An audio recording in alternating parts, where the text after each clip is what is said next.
The warning was loud and clear, a total fire ban, the first of the season, spanning the Greater Hunter and Central Coast. It's very unusual to have it this time of year, but we've got low humidity, high winds and forecast hot days over the next 3 or 4 days.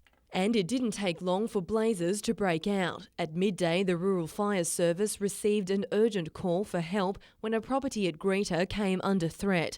It took 6 RFS crews as well as fire and rescue to contain the flames, and it wasn't the only emergency. We had a fire out at Martins Creek last night. We had some units attend that, about 5 units attend that, and they got that under control early this morning, and it's now at patrol status, so they're just watching that. And that's got the RFS fearing the consequences of people ignoring fire bans. Look, I really stress the importance of it. You're putting life and property under threat, especially with the winds and the temperatures of the day, and we really don't want anyone to light any fires at all over the next 24 hours. Emma Murphy, NBN News.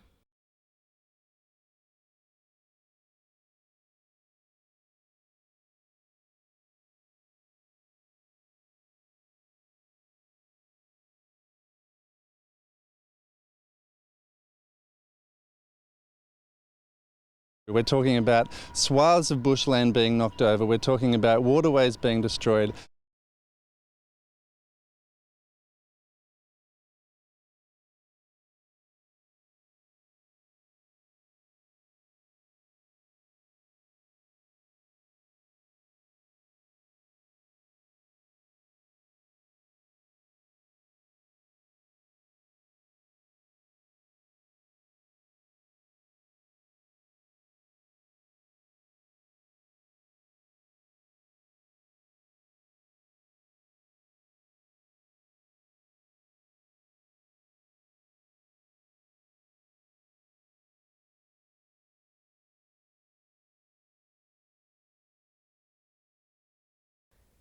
Just when the mining boom will end is a topic that plagues the headlines. But in Singleton today, the focus was on the long term.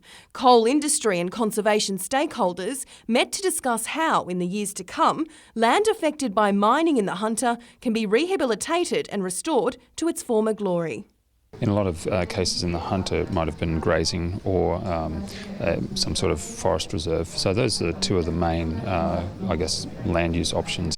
University of Newcastle researchers have also sparked discussion about how much land will have been affected once mining operations in the region cease. The Tom Farrell Institute claims that when mining is complete in 20 to 50 years' time, around 70% of the Hunter Valley floor will have been mined. But the New South Wales Minerals Council today slammed that figure, labelling it a ridiculous exaggeration. Well, the number is incorrect. Mining currently uses 0.1% of available land across New South Wales and less than 1% of available land in the Hunter, so a figure of 70% is incorrect. The director of the Institute now admits the figure may be on the high side. I believe that, in fact, I may have overestimated there, yes. So will you be revisiting those figures now? Yes, of course. Stephanie Jeans, NBN News.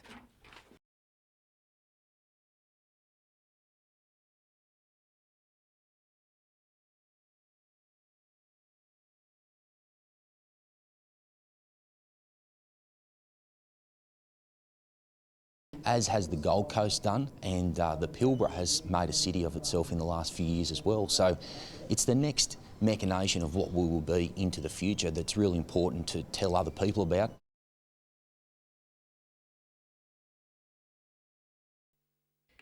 They're the key to ensuring Australia's wartime legacy lives on. And today in Civic Park, children from Newcastle East Public School gave a hero's welcome to representatives of the country's armed services as part of Battle for Australia commemorations.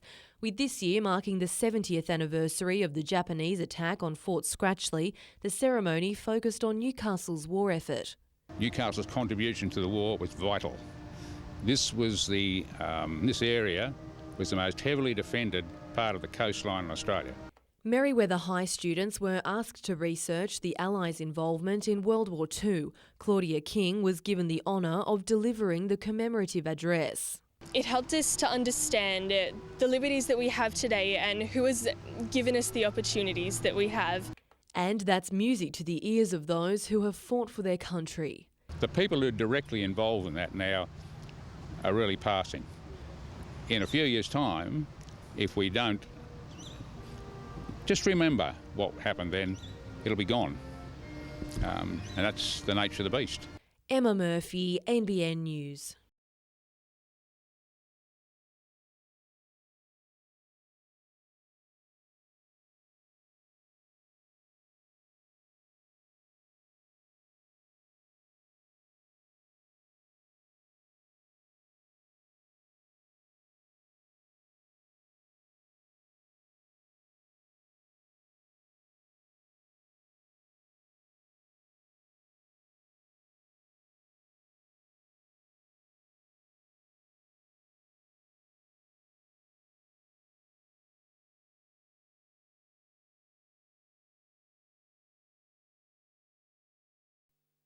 Aku Uate again provided some of the night's best highlights in a season that failed to live up to lofty expectations. It's earned him another Dally M Winger Award.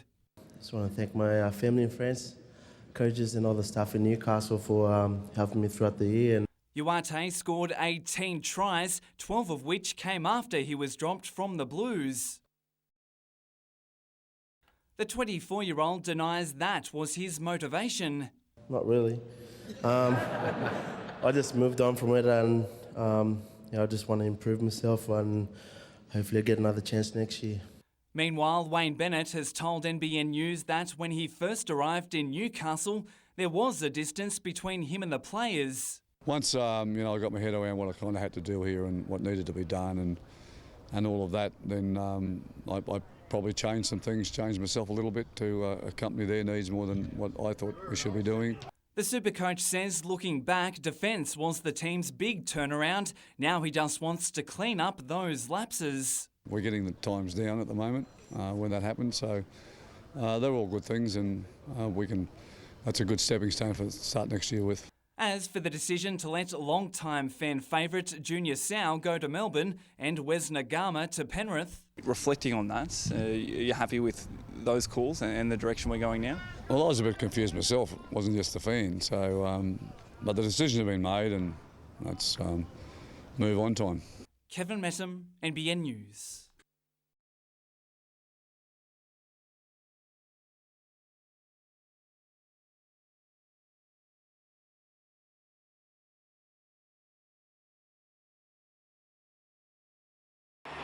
That race for me, pretty average. Not the worst thing that's ever happened to me, and we start again tomorrow.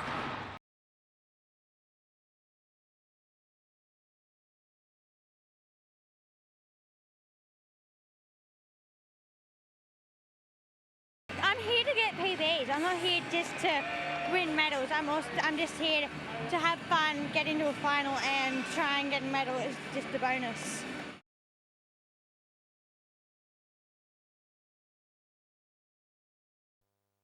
The Bill Turner Cup is where it all starts for our homegrown stars, and Matilda's coach Tom Samani is only too aware. He's watched the finals at Edgeworth with interest. The under-15 school knockout helped develop Newcastle-bred Matilda Emily Van Egmond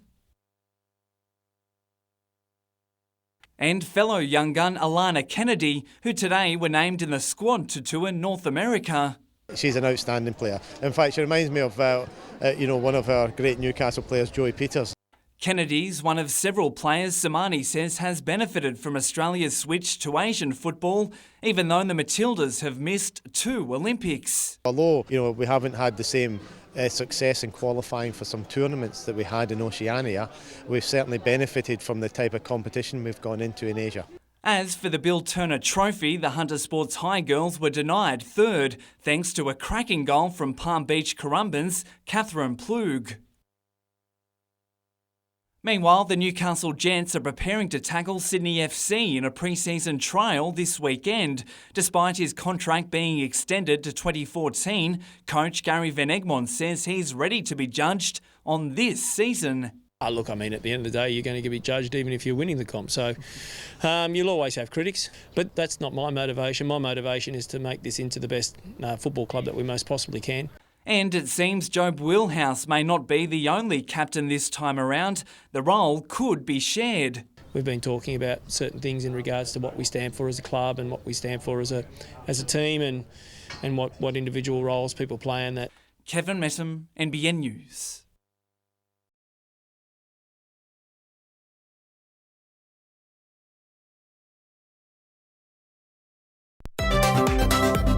Here at NBN News, we've recruited some new reporters. St James won the Monsignor Frank Coulahan Award for School Community, and the Junior Journos went on a mission to find out why. It is a big award for a little school. It's hard to put your finger on the school spirit in our school, but you know it's there. But what is school spirit? Head to our website to watch the full story or to submit your own story idea, and we could be coming to your school. This has been Rose Lancaster and Ethan Healy for NBN News Junior Journos.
Frustration is how Keith Stronach describes his state of mind when it comes to this contentious site. He wants to build a function centre, while those opposed would prefer more public open space. It is not fitting that a function centre should be built here, depriving the people of Newcastle from one of their iconic headlands. But the developer's argument is that the site has always had a building on it and was home to the Newcastle Bowling Club from 1881 until 2010. He's already spent thousands on the development application and demolition. Council approved the DA, and that also included a cafe too, by the way, indoor-outdoor seating. So, we've done the right thing all the way through, we think. At the Property Council luncheon today, Mr Stronach also outlined plans for a new 150 apartment and hotel development opposite South Newcastle Beach. He hopes construction of the Esplanade project will begin early next year. Attendees also farewelled John Tate, making his final appearance there as Lord Mayor after 31 years on Newcastle Council. Meanwhile, weeds are the only things advancing in the Newcastle Post Office saga. I think just this crying shame that it's been just left and barricaded up the way it is. Newcastle MP Tim Owen says a native title claim for the state government-owned property will go before the Land and Environment Court later this year. The University of Newcastle's alumni group is still undertaking due diligence, investigating using the building as office space. Jane Goldsmith, NBN News.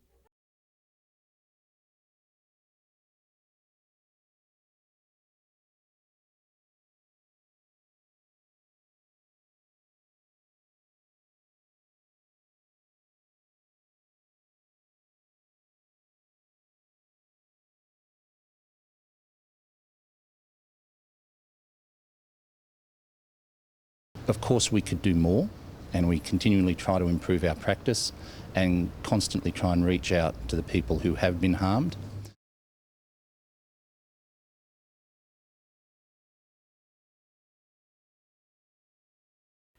They're the old boys of the Boys in Blue Club, and today, years after they hung up their hats, the state's police force publicly thanked its retired officers. It named the day in their honour and saluted their service with ceremonies and commemorative gifts. You sometimes forget, but a day like today is great to remind you of that. But for many, like former detective Ian Park, it was much more than just a job. There was never a day in my life that I woke up and didn't want to go to work. Both he and Thomas Connaughton served on one of Newcastle's darkest days, the 1989 earthquake. Worked 12-hour shifts, 7 days a week, and under immense pressure they were, all the cars on the road, wanting help, wanting assistance. A standout in their lengthy careers. Never before and never since. It was crisis management at its best. The communications were out, and it was a matter of communicating with the various organisations and getting the work done. Retired Police Day will be an annual event. A little thanks that's already gone a long way. It's fantastic. It's like a family reunion. Christy Reading, NBN News.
Bulahdelah Mountain is an imposing landmark seen by all who travel along the Pacific Highway. It's also home to the world's second biggest outcrop of allanite, which is naturally quarried out of the mountain, and it's a very high potassium aluminium sulphate, if you like. Allanite was mined here from 1875 until the 1950s. All up, 73,000 tonnes was exported to England. More than 60 years later, allanite is still being pulled from the ground. A 9-tonne boulder was unearthed during the Bulahdelah bypass construction, the rock then given to the town's historical society. We said, wow, this is the opportunity to be able to get it out, and they just happen to have great big D8 bulldozers and excavators and trucks. But what to do with the 9-tonne rock? It's now bound for the National Rock Garden in Canberra, where it'll sit with 100 other materials that have played a big part in Australia's history. It'll also ensure in some small way the town's history is remembered well beyond the bypass. But there's one weighty problem. How do you get a 9-tonne rock to Canberra? Well, I guess I'm putting out a plug. Anyone who's got a spare truck that would like to take a 9-tonne rock to Canberra would be appreciated. Blake Doyle, NBN News.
It's a nice relaxing feeling, exciting time now to devote some of my life to myself rather than to the community.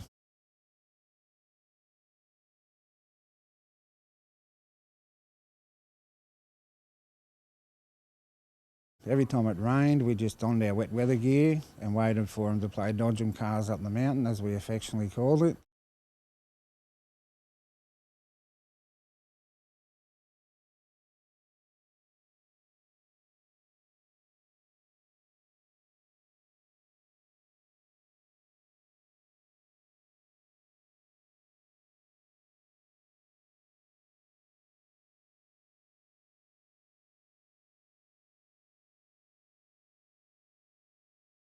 I didn't know if I'd even be alive to make it to a Paralympic Games, so to make it and then to make a final and just to be alive, I'm pretty excited.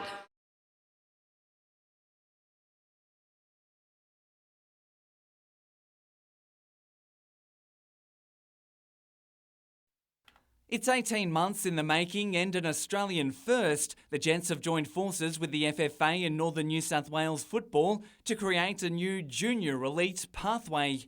This is an exciting day for young footballers in our region. It's called the Emerging Jets program. For the first time, the Hunters' best boy and girl footballers will get the chance to don the red and blue.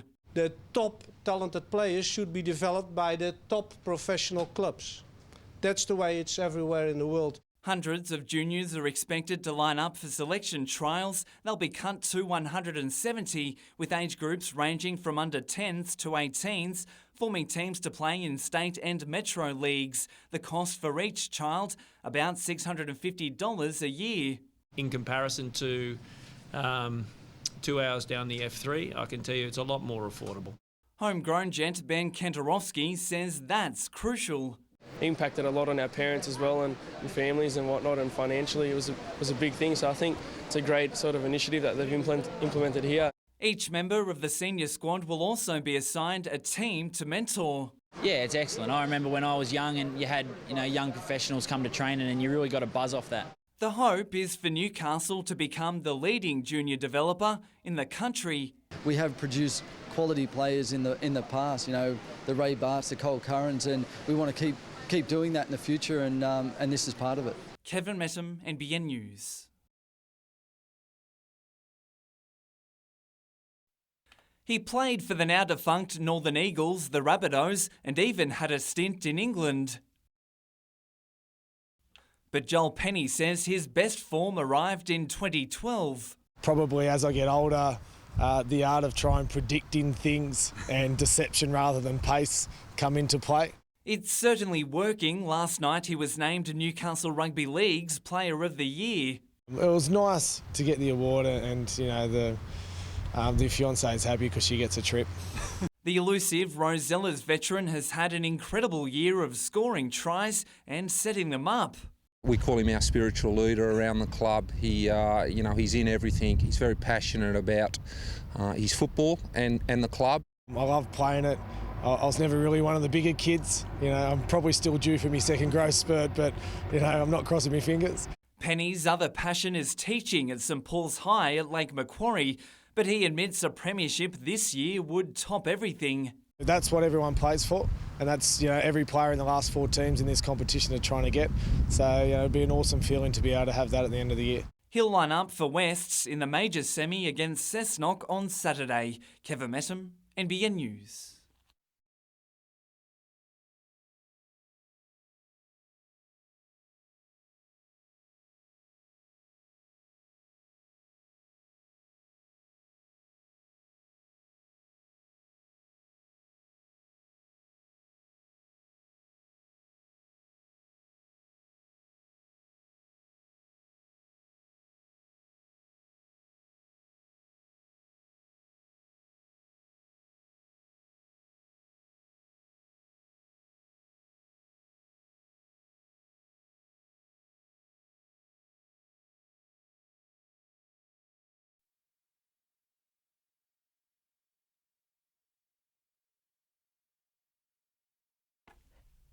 It's early afternoon on Beaumont Street and a seemingly insignificant exchange between a passerby and a tradesman soon turns ugly.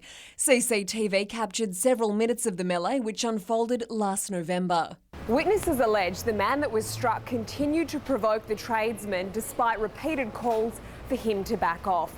The altercation lasted several minutes as onlookers tried to break it up. I'm not going to hit you, just off, all right? Stop it! Enough!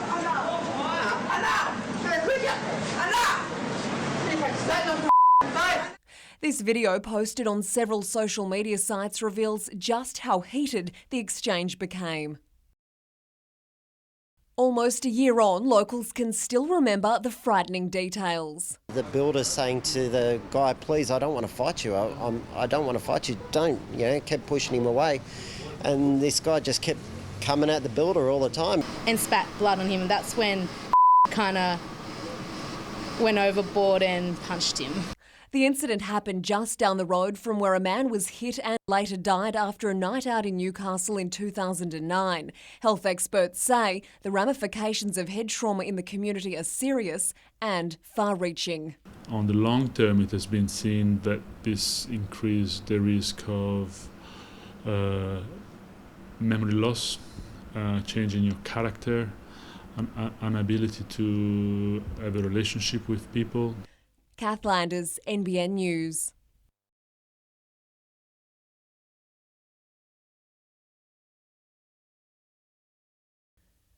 "13 years of memories is a lot to pack away."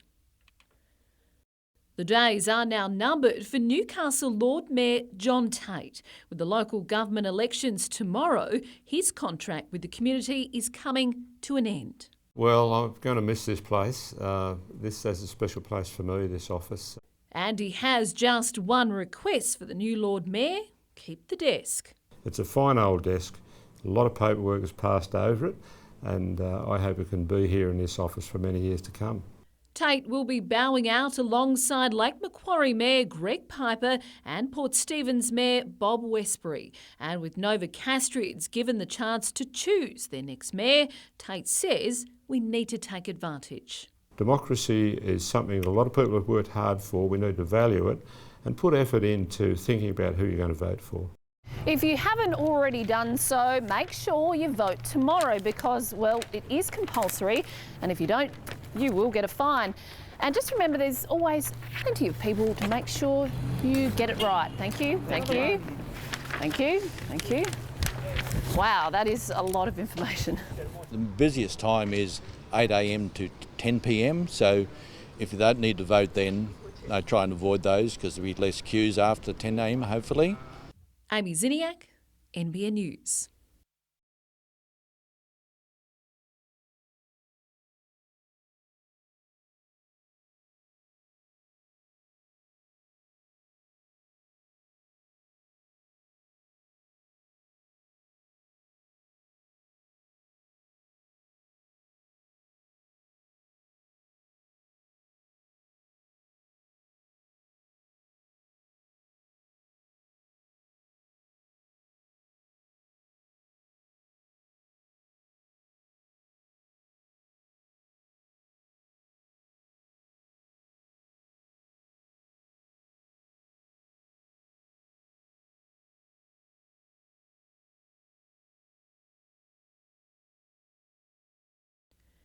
The Merewether Beach area is in for a transformation. Part of the Bathers Way plan, the promenade between the Ocean Baths and Life Saving Club is getting a new look, along with John Parade. It's a pretty special project. While it's all for the better, pedestrian and road access will be restricted during construction. Most don't mind. We've got to put up with a bit of construction, then at the end it'll be beautiful. But one political party is concerned the works will turn suburban streets into chaos. Frederick Street, which runs alongside, is really a main thoroughfare between the Pacific Highway and the city. And we've just noticed so many near misses. There should be a diversion from the highway down along Scenic Drive, well, or at least information to let people know that that's dangerous, it's likely to be slow. Patricia Gillard says it's a priority that council inform residents what's happening and how they can stay safe. Newcastle Council say they're making every effort to manage traffic movement during this period. Meanwhile, the bogey hole is getting its fair share of attention. Work is being done to improve its safety. Amy Ziniak, NBN News.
Obviously, as you walk out on that field, you're going to have a lot of respect for those girls and whatnot. But I mean, at the end of the day, once you cross that line, it's game on. So it'll be a great experience, and I'm looking forward to the challenge.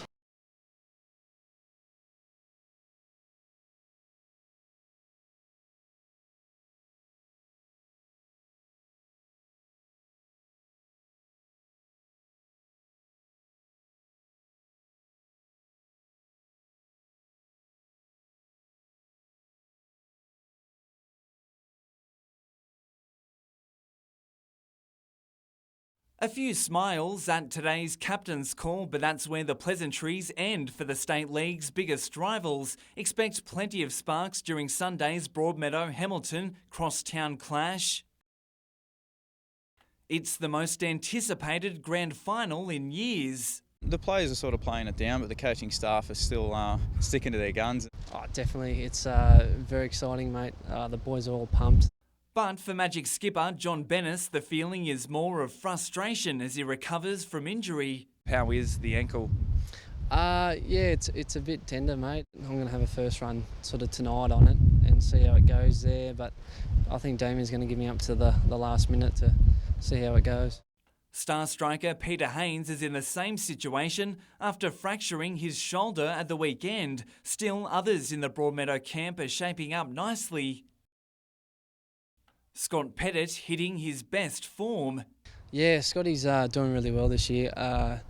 Just in attacking, mate, he's scoring goals left, right and centre.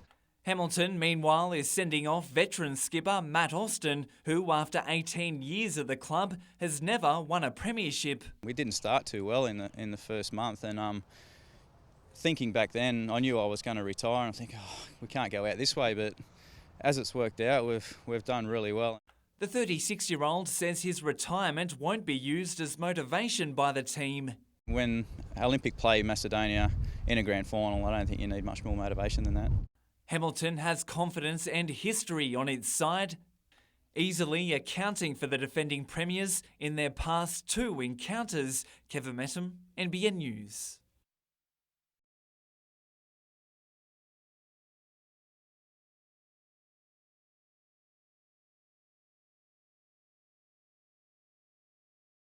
Oh, I think size for one. He's a big, strong bloke. He does his job at the scrums and does that tight stuff. So, pretty invaluable to the team, really.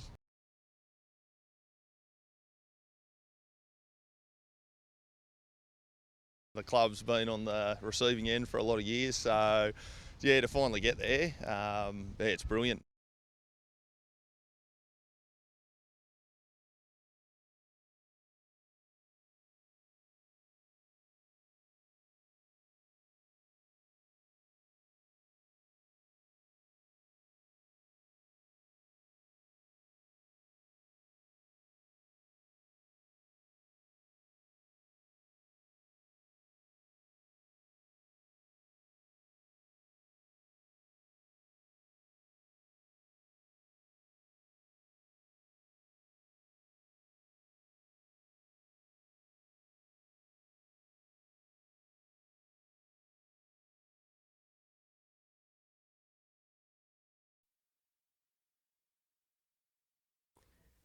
Hundreds of thousands of people across the Hunter cast their vote today, and it was a long journey to the polling booths for some. In Maitland, Peter Blackmore's having a crack at his 4th term in the top job, and it's no secret who he voted for. I'm voting for my wife's husband. In Lake Macquarie, favourite Wendy Harrison missed no opportunity to turn on the charm. I can't afford the luxury of being confident or overconfident at this stage. While in Newcastle, Merrill hopeful Nuatali Nelms had some little helpers by her side. I'm looking forward to the finish line, and I think my family's looking forward to the finish line. Meanwhile, property developer Jeff McCloy claims he's put aside recent attacks over his Hunter Street property interests and has faith in the voters. They've done some homework, they know what they've made their mind up. Well, not everyone. So when did you decide who you're going to vote for? Just then. I haven't decided yet, to be honest. I don't know. You look like you're a woman on a mission. You look like you knew. I just want to get this over and done with. But it was late this morning that things took a nasty turn in Newcastle when Alan Robinson, who was heading Councillor Aaron Buman's ticket in Ward 4, started handing out his own how-to-vote cards, with Jeff McCloy as his first preference. I've never been stabbed in the back ever in my entire life. It's such a low act. You don't think that you've sort of stabbed him in the back? No, do you? Doesn't matter what I think, it's what's between you and Aaron, but I'm asking for your opinion. No, definitely not. Mr Buman says it's affected his chances of becoming mayor. It just increases Jeff McCloy's and really puts me well and truly out of the picture. Voting is compulsory and the polling booths close at 6 o'clock tonight. So if you haven't already, you've got just under 1 hour to cast your vote. NBN will bring you all the election results over the coming days. Stephanie Jeans, NBN News.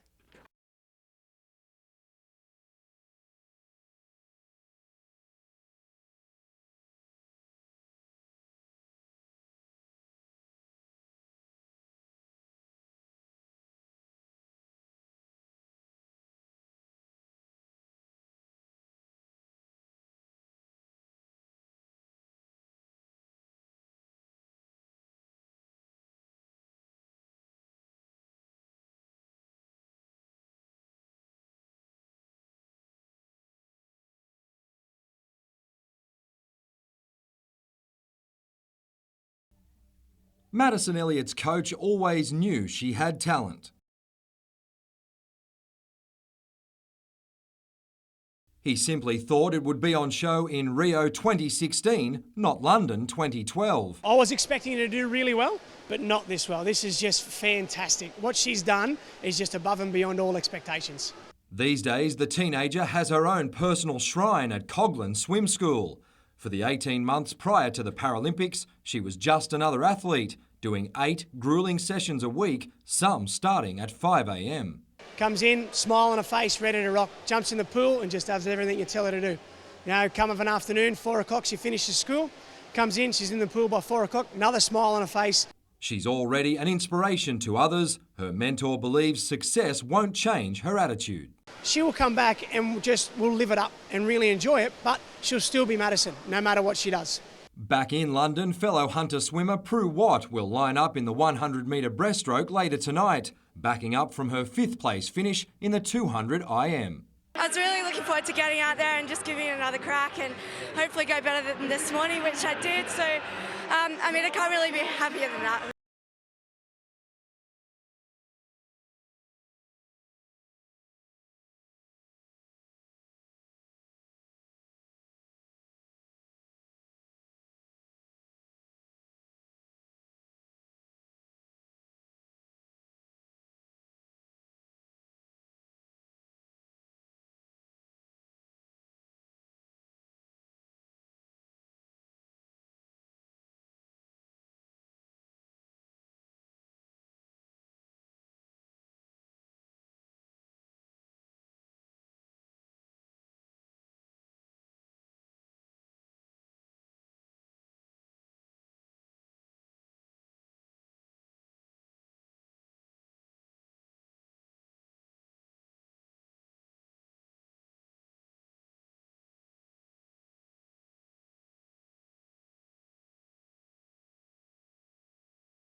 The sweet taste of success. Labor's Jodie Harrison is close to creating history. This, perhaps the last family breakfast before she becomes the first ever woman to lead Lake Macquarie Council. If that's the case, I'm really humbled. It's still a close call. The Independent's Wendy Harrison was on the phone, and the message pretty clear. We'll wait until the count has finished before I do concede. There's still 13,500 pre-poll votes to count, another 5,000 postal votes. The tally shows Labor has a lead of 7,000. Preferences from the Liberals' Ken Paxenos could be crucial. Jeff McCloy is certainly the toast of Newcastle. A family luncheon was on the menu after the developers' landslide Lord Mayoral win. Well, I think the people of Newcastle have spoken and they've given me a job to do. But those he defeated claim from here on in it won't be a walk in the park. This election was definitely bought.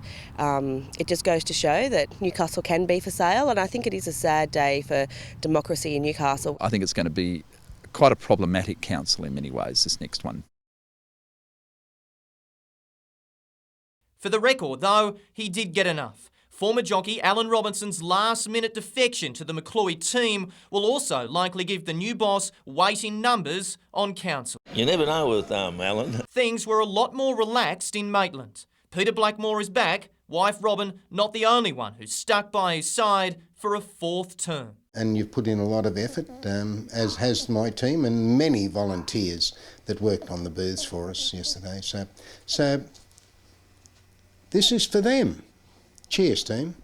He got 54% of the vote, and even those below him could acknowledge the achievement. Peter's a good mayor and he's done a good job, and I look forward to serving as part of the council for the next 4 years. After a troubled 4 years, change is perhaps afoot in Cessnock. Clearly the people of Cessnock have told us who they want in the council. I'm not going to concede defeat until the end of the poll, but I believe I will not win. And I think the community will be breathing a sigh of relief because she's no longer there. The votes are divided. 10 candidates still in with a show, but whatever happens, we'll certainly know about it. They were out to get me, I'm sure, but I'm not going to pin anyone for that. Nat Wallace, NBN News.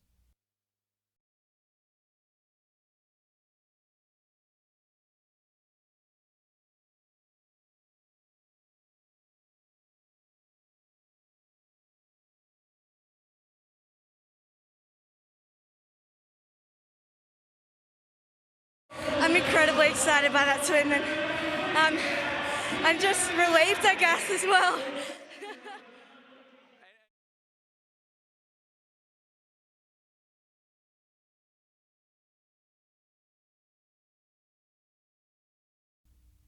Hamilton finished the season as premiers, but it was Broadmeadow who started better in the grand final. The traditional rivals were holding nothing back. Jacob Bailey, one of several to earn a yellow card. Shane Paul soon followed. Ben Coyner went close to opening the scoring, but Chris Bowling tipped it wide.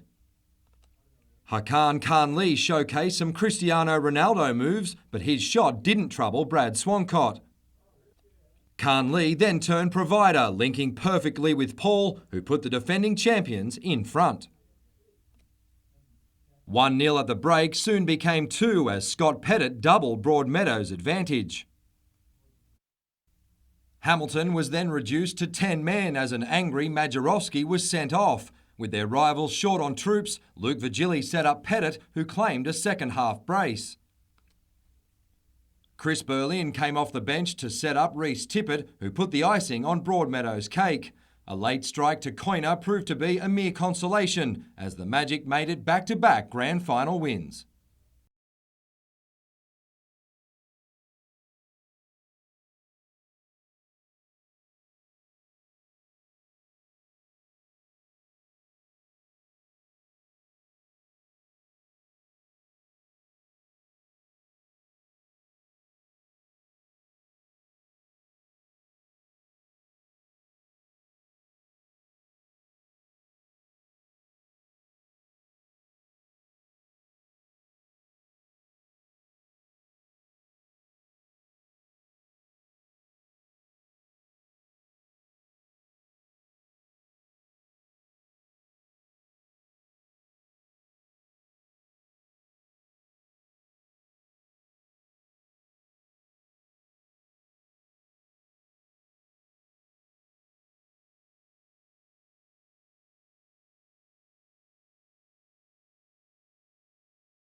Staring down the barrel of a big half-time deficit, Cardiff received a lift shortly before the main break, courtesy of Mick Ryan and Bo Heaney.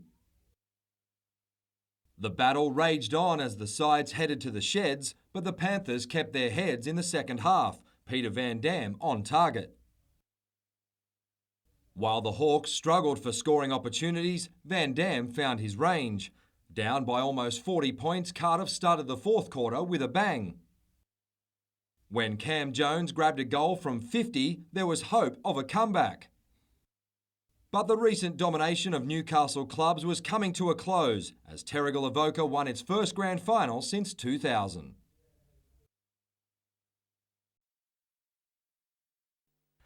It was a house fire that only took minutes to go from bad to even worse. I'm just shocked. Close to 2 this afternoon, flames took hold at the Sandgate home. I actually looked out and saw the guys with the hoses and I thought they weren't a fire brigade. What are they doing? Nearby workers did what they could to help before firefighters arrived. Once it was determined no one was inside, it was a race to save what was left. It was unbelievable. Been up there and the set of bloody flames probably 200 metres high. Easy. Police officers diverted traffic on the busy Wallsend Road stretch, which links to the Pacific Highway, for more than an hour. Just driving home and we've seen the smoke and the flames coming out the roof. We just come down to make sure that there was nobody home. The home's 5 occupants were at work at the time. Kevin Messam, NBN News.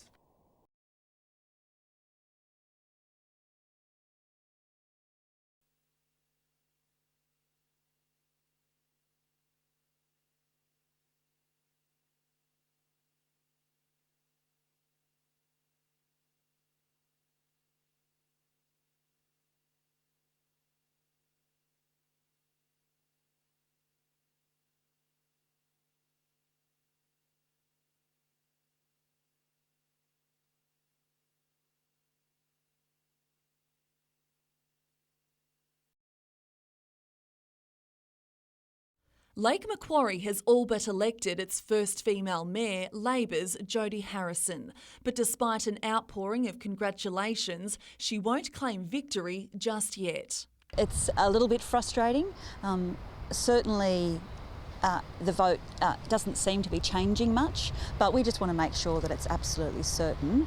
The Labor members snagged 33.26% of the vote so far. Independent Wendy Harrison is next with 25.66%. They're not doing well in the federal or the state level, and I think that there's been a determined effort to rebuild at the local level, and good on them for that. This afternoon, Wendy Harrison admitted she's losing the race. But I'm not prepared to concede until we have a bit better indication. We have a few more votes. Further north at Cessnock, it appears the turbulent times continue for the council. Liberal candidate Cordelia Bircham is seeing red, claiming a Labor letter attacked her in the lead-up to the election. You know, who knows what lies ahead. Certainly party politics are back. There's little sympathy from the man tipped to take the top job. It's a tough life in politics. And just how tough remains to be seen. Christy Reading, NBN News.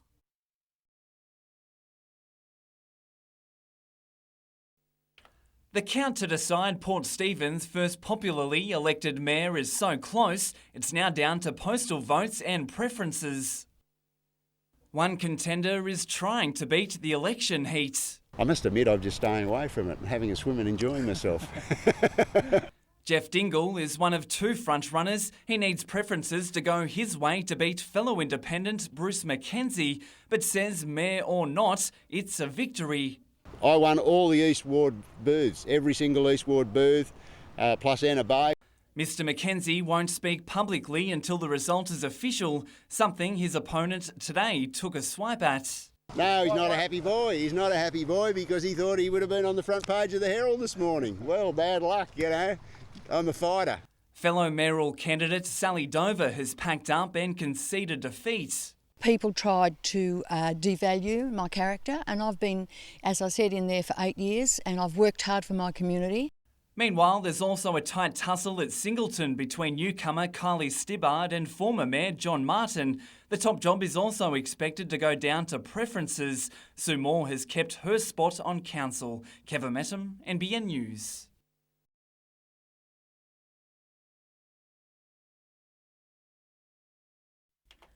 Not a design plan or architect's report, but a document titled Becoming a Councillor, how things have changed at Jeff McCloy's office after becoming Lord Mayor in a landslide. He says council's now his main focus. Well, I've just had all my staff into the boardroom and I'm saying see you later.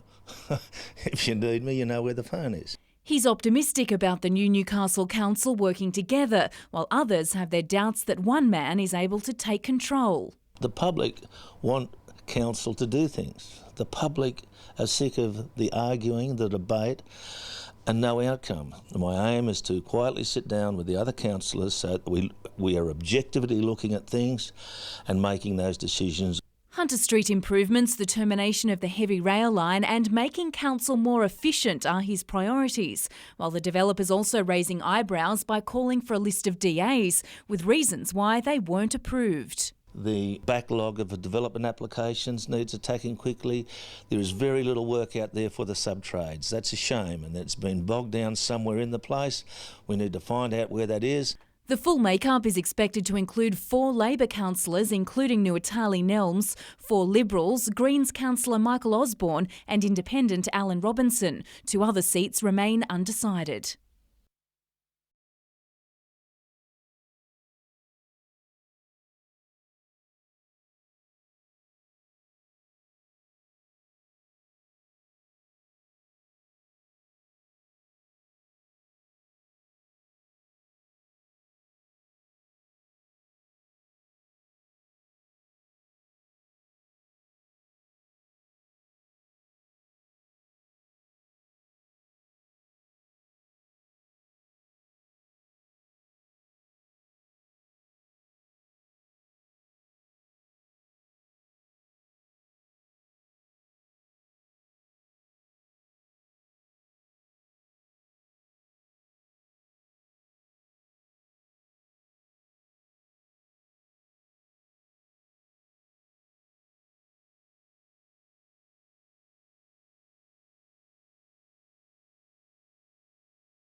It's the biggest scandal to rock the Anglican diocese in Newcastle. Today, Bishop Brian Farron finally took action against those involved.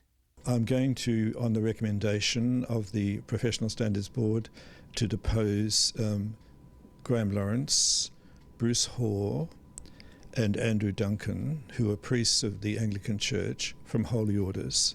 The diocese also banned Graham Sturt as rector of Cardiff for 5 years, while Greg Goyette, a layperson, has been prohibited.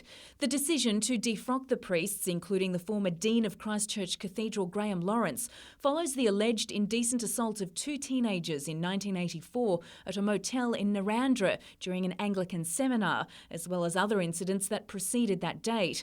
The priests denied the allegations and have never been charged. It's been a protracted matter for the diocese, with the disciplinary hearing back in 2010 finding that the allegations were proven. 2 of the priests then took their case to the Supreme Court, but it was found the board acted appropriately. I feel terrible. These people I have known for a very long period of time. I feel terrible because of the damage that's been done to the complainant. I met with him and his family. They're very faithful Anglicans. The clergymen were well respected in the Anglican community, but according to the board, they were unfit for ministry. Many people in Newcastle will be polarised because of this. Some people will be outraged that I've deposed the clergy.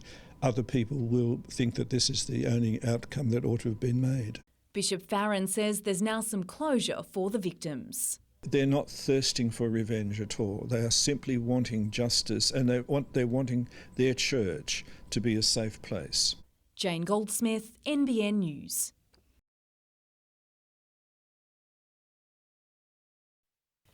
It has some high-profile supporters. And the message is spreading. Friends, families and colleagues are set to stop for a cuppa and a chat on a special day. Now in its fourth year, the day is designed to get people talking. You don't need to be a clinical expert to actually ask your friends and colleagues, are you okay? And really listening to the answer. Help stop little problems from getting bigger.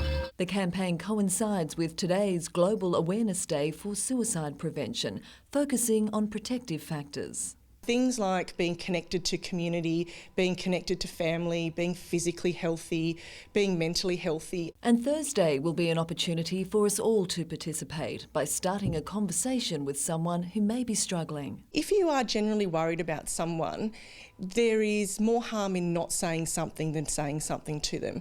And often opening up by something more general like, are you okay? If problems exist, there is help available. GP's a good starting point, and there are also crisis hotlines and online resources, including the Are You OK Day website. On Thursday, September 15th, who will you ask?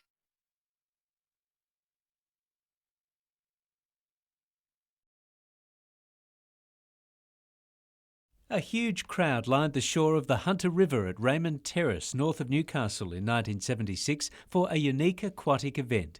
Water ski club members of all ages demonstrated their skills, and kids from local schools built kayaks and rafts out of Coke cans and raced them up the river. But the main event was the beer can regatta, all the vessels made entirely from empty cans with an outboard strapped to the stern.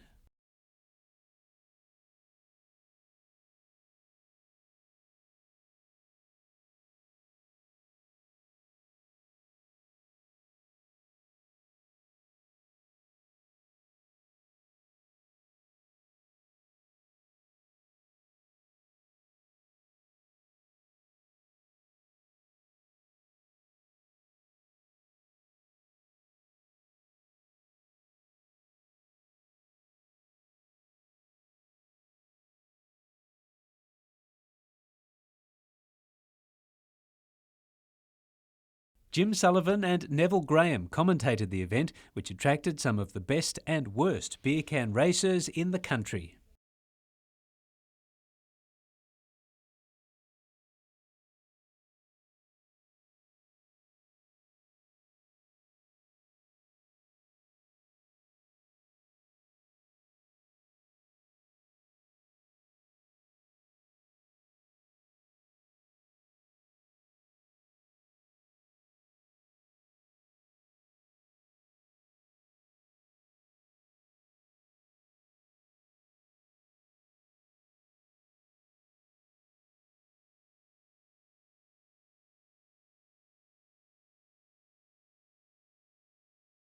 Number 39, Alan McIntosh. Been very consistent today.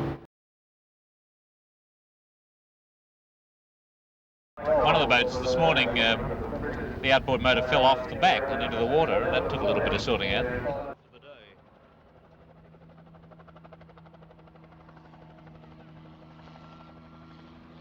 Looking down at that water though, I think she's a bit worried.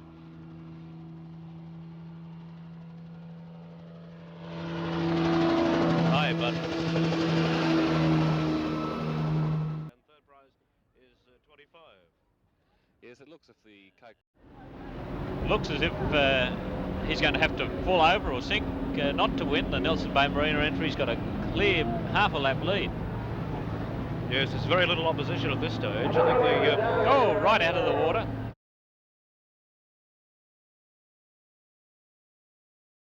Alan McIntosh's boat that is coming into second place, and it looks as if Channel 3 is going to come into third place.